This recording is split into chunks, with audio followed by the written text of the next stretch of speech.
ये बेटी का विवाह गीत आप लोग को अच्छा लगे तो लाइक शेयर और सब्सक्राइब कीजिएगा।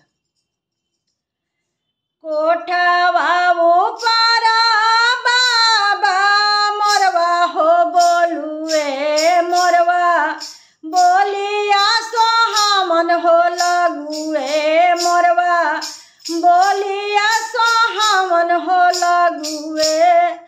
कोठवा ऊपर बाबा मोरवा हो बोलुए मोरवा बोलिया सोहामन हो लगुए मोरवा बोलिया सोहामन हो लगुए।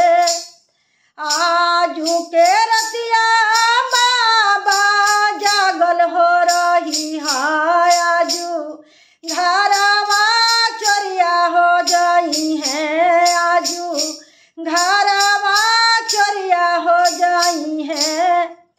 सबरे संपत्तिया बाबा बाची हो जाई है से हो बेटी चोरिया हो जाई है गौरा बेटी चोरिया हो जाई है।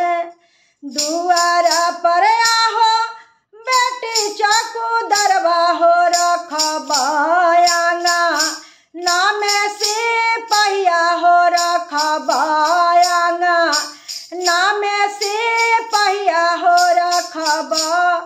घरवा भीतर बेटी जागल हो रहबा से हो बेटी बाकी हो जाई है गौरा बेटी बाकी हो जाई है। दुआरा के चौकीदार